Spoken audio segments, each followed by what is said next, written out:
Now, the Ministry of Health is pointing out that the war against COVID is now squarely within the communities. So what really can communities do to be able to fight this particular disease? What are some of the strategies that communities can adopt? Well, our reporter Safin Achengo-Uma had a sit down with the former Nyumba Kumi chairperson Joseph Kaguthi and share some insights on strategies that communities can adopt in the continued fight against the pandemic. Here is the interview.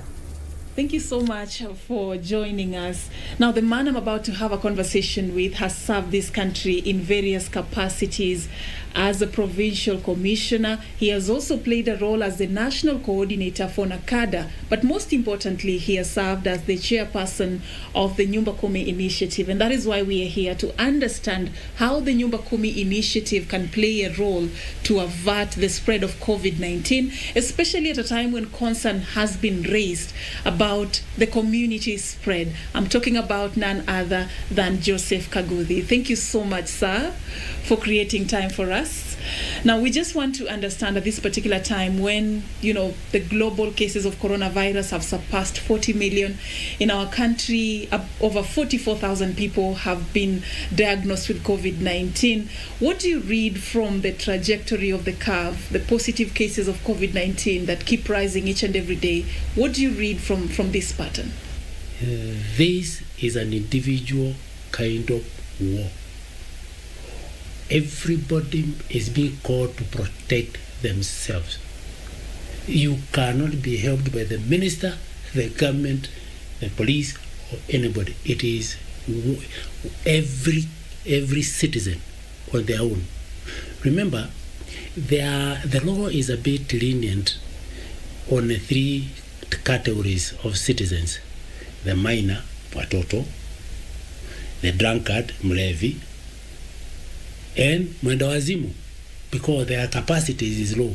The rest, if you and I, or you who is viewing me, you are not among the three, shauri yako. You need to protect yourself.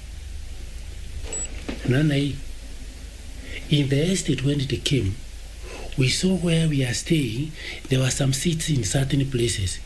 We said they all be removed because we do not know who was sitting on that seat.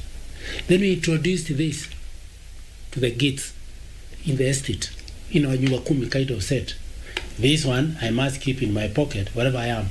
If I touch something which I am not so sure, the first thing, just sanitize.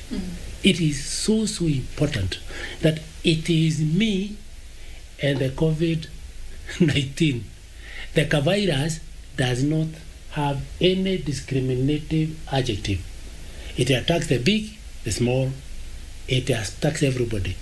If you read from the community and its culture, what do you think is the weakest links that could lead to such a surge in the positive cases of COVID-19? Our weakness as a country, people not taking care of one another, the vigilance with one another.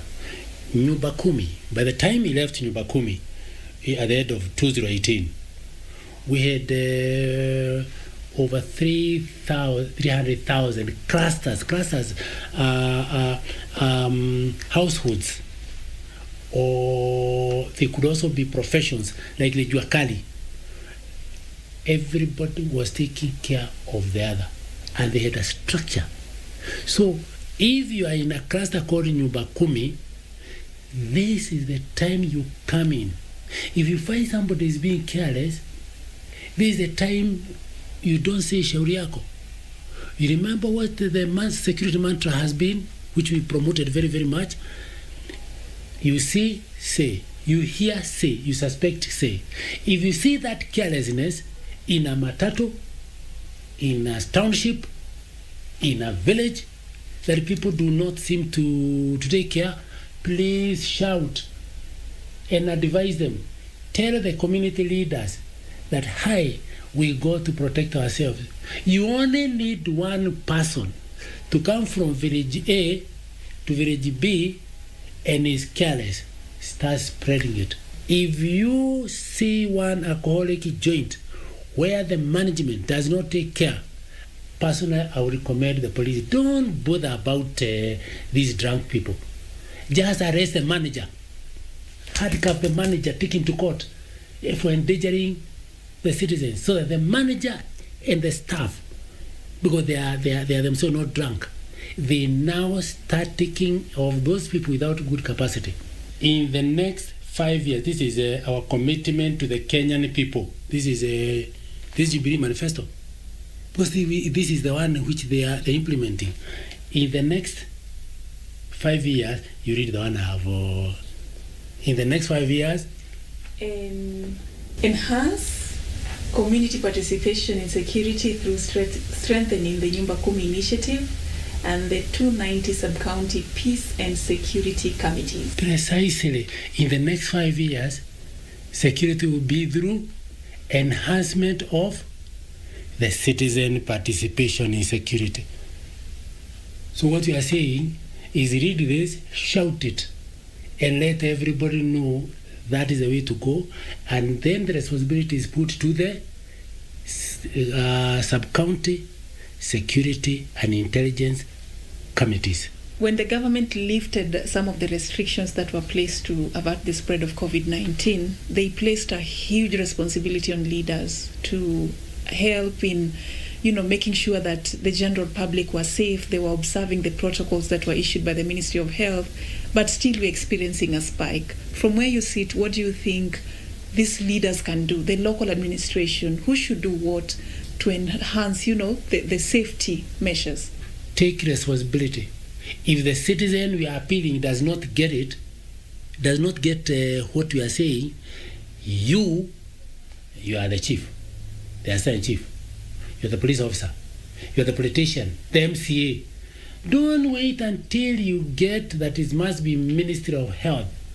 Take a leadership position. We have a bit of a problem because our nationhood is a bit low. We like it blaming, isn't it? Passing the buck, saying don't pass the buck anymore. If you as a leader see some mistake is being made and people are going to be destroyed and you don't tell them, you are responsible for those deaths. But if you tell them and they don't listen, it is their shouty, they carry the blame. See, say, hear, say, suspect, say. That's the Nyumba Kumi mantra. All right. So let's talk about, there are talks that with the rising numbers of COVID-19, the spike in the new cases, the government may reintroduce the restrictive measures that were placed earlier on. What's your take on this? The lockdown, the school closure. What's your take on this? If the data from that emergency committee states that unless you do the following, it will escalate. Tell them to do it yesterday, quickly. Anything that stops from escalation. I saw some videos of people crying on the streets, crying. Nobody is going to get them. So, however painful it is, tell the government, the emergency, you are empowered to take care of us. And have no fear or qualms. The decision you are taking is to reduce the casualty level and damage.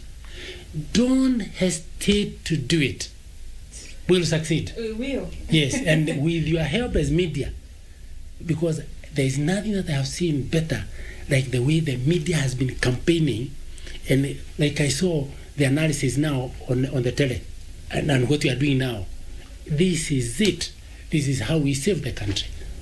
So it is everybody's responsibility. In the war against COVID-19, everyone is a soldier, everyone is a leader. It will take individual responsibility if we are to win the war against this pandemic. Those are the words of Mr. Joseph Kaguthi. Thank you so much for watching, and remember, it is now in your hands. Save yourself, save your neighbor, save your community, save your country.